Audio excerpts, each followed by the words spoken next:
Welcome to science कक्षा। आज हम बात करने वाले हैं व्हाट इज डीएनए। ये डीएनए क्या है?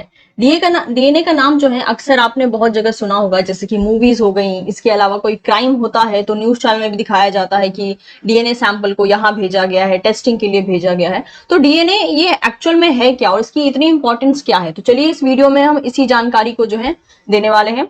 तो सबसे पहले अगर हम बात करें डीएनए, तो डीएनए का फुल फॉर्म क्या है, जैसे कि आप यहाँ पर देख सकते हैं, it is a deoxyribonucleic acid. D is standing for D-ribose, N is standing for nucleic, A is standing for acid. So it is a deoxyribonucleic acid. यानी ये किसी टाइप का एक मॉलिक्यूल है जिसका नेचर जो है वो एक न्यूक्लिक एसिड का है, ठीक है। और अगर हम स्ट्रक्चरल बेसिस पे बात करें तो उसके बेसिस पे इन्होंने इसको नाम दे दिया गया है डीऑक्सीराइबोन्यूक्लिक एसिड। चलिए जानते हैं कि ये है क्या। ये तो फुल फॉर्म हो गया कि इसका फुल फॉर्म क्या है, डीऑक्सीराइबोन्यूक्लिक एसिड। ये है क्या? ये एक इंफॉर्मेशन मॉलिक्यूल है। इंफॉर्मेशन मॉलिक्यूल का मतलब एक ऐसा मॉलिक्यूल जिसके पास किसी चीज की जानकारी हो। किस चीज की जानकारी होगी? ऑब्वियसली जिस इंसान या जिस ऑर्गेनिज्म के अंदर या फिर जिस जैविक चीज के अंदर वो डीएनए पाया जाएगा उसकी जानकारी वो रखेगा, राइट। तो डीएनए के अंदर जो है मैक्सिमम इंफॉर्मेशन आपको मिलने के चांसेस होते हैं।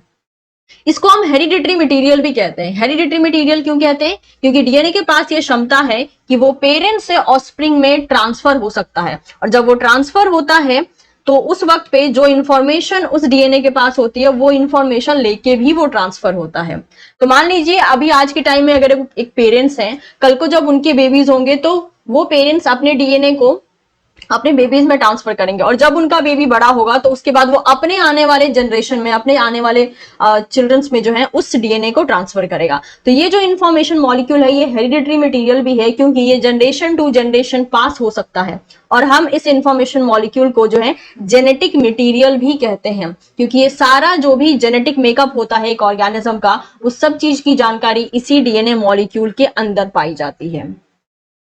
अब अगर हम बात करें कि और क्या क्या ये स्टोर करता है, तो डीएनए क्योंकि एक इंफॉर्मेशन मॉलिक्यूल है तो ये एक जनरेशन से दूसरे जनरेशन में पास होने के लिए तो कैपेबल है ही, साथ ही साथ जिस बॉडी में ये प्रेजेंट है उस बॉडी में क्या क्या प्रोटीन बनेंगी, उस प्रोटीन को बनने के लिए भी जितनी इंफॉर्मेशन चाहिए वो इंफॉर्मेशन इस डीएनए के पास पाए जाते हैं। जब उस इंफॉर्मेशन को आगे फर्दर प्रोसीड करवाया जाता है तब जाके वो इंफॉर्मेशन प्रोटीन के फॉर्म में सामने आते हैं। अब बात आती है कि फिर प्रोटीन की क्या जरूरत है बॉडी में। तो देखिए, बॉडी का मैक्सिमम फंक्शन आज की डेट में प्रोटीन के द्वारा ही रेगुलेट किया जाता है, और वो प्रोटीन बनाने का इंफॉर्मेशन कौन रखता है? वो प्रोटीन बनाने का इंफॉर्मेशन डीएनए के पास होता है।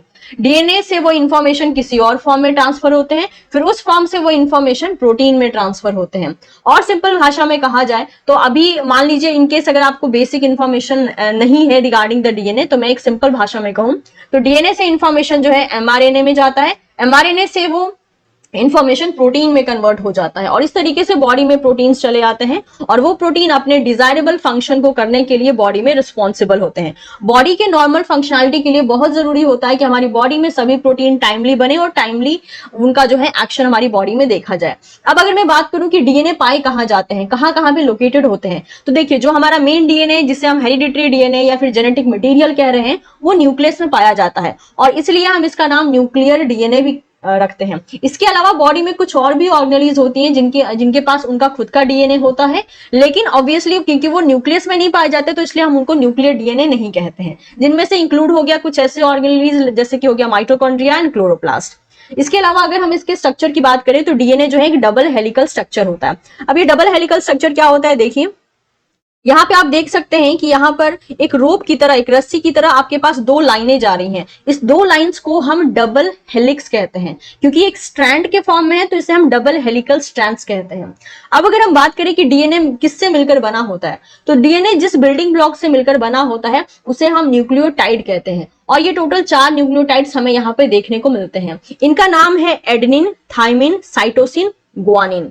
इन चारों से मिलकर जो है डीएनए बना होता है। जैसे कि प्रोटीन जो है, प्रोटीन के बनने का रीजन क्या है कि अमाइनो एसिड जो बिल्डिंग ब्लॉक्स होते हैं वो मिलते हैं और उसके बाद प्रोटीन बनाते हैं। सिमिलर बेसिस पे ये चारों जो बेसिस होते हैं जिन्हें हम न्यूक्लियोटाइड कह रहे हैं ये आपस में मिलते हैं। ऑब्वियसली इनके साथ और भी कुछ अलग अलग फैक्टर्स जुड़े होते हैं, वो मिलकर यहाँ पे डीएनए का फॉर्मेशन करते हैं।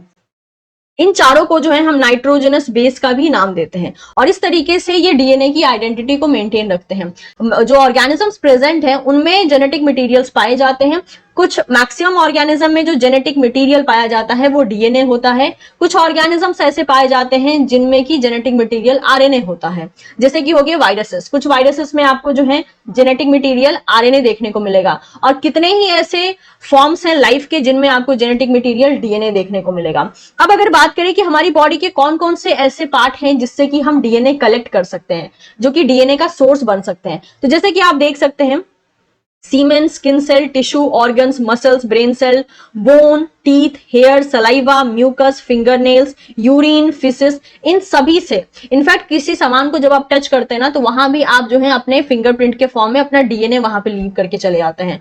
तो इन सभी चीजों से जो है हम फाइनली डीएनए ऑब्टेन कर सकते हैं। इसीलिए अक्सर आपने देखा होगा क्राइम सीन पे छोटे से छोटा सबूत भी, जैसे कि हो गए आपके हेयर्स, ठीक है, आपके नेल्स, आपके फिंगरप्रिंट्स, इन सब चीजों का इस्तेमाल करके भी क्राइम सीन पे बहुत सारे इंपॉर्टेंट इन्वेस्टिगेशंस किए जाते हैं, और ये एक बहुत अच्छा सोर्स बन जाते हैं डीएनए सैंपल को एनालाइज करने के लिए। तो इस तरीके से हमने समझा कि ये डीएनए है क्या, इसके स्ट्रक्चर्स क्या है, इसका फुल फॉर्म क्या है, कहां पाया जाता है और किस चीज के लिए रिस्पॉन्सिबल होता है। तो ये एक बहुत ही बेस लेवल से हमने समझा कि डीएनए है क्या, और डीएनए आपकी आइडेंटिटी को बताने के लिए रिस्पॉन्सिबल होता है। आप में जितना कुछ ओवरऑल चल रहा है, आपकी बॉडी प्रॉपर ढंग से फंक्शन कर रही है, उसके पीछे कहीं ना कहीं डीएनए का प्रॉपर फंक्शन करना ये रिस्पॉन्सिबल है। फिर भी अगर कोई इंफॉर्मेशन आपको एडिशनल बेसिस पे चाहिए तो आप मुझे कमेंट सेक्शन में बिल्कुल बता सकते हैं, मुझे आपकी हेल्प करने में बहुत खुशी होगी, और आप अपने फीडबैक को हमारे साथ कमेंट सेक्शन में शेयर कर सकते हैं। Thank you for visiting science कक्षा। आप अपने वैल्यूएबल फीडबैक को हमारे साथ कमेंट सेक्शन में शेयर कर सकते हैं। वीडियो को like as well as share कर सकते हैं अगर आपको ये वीडियो पसंद आई हो तो। चैनल को सब्सक्राइब कर सकते हैं ताकि आपको नोटिफिकेशन टाइमली मिलता रहे, एंड ऑफ कोर्स उस बेल आइकन को दबाना मत भूलेगा ताकि आपसे कोई भी अपडेट मिस ना हो।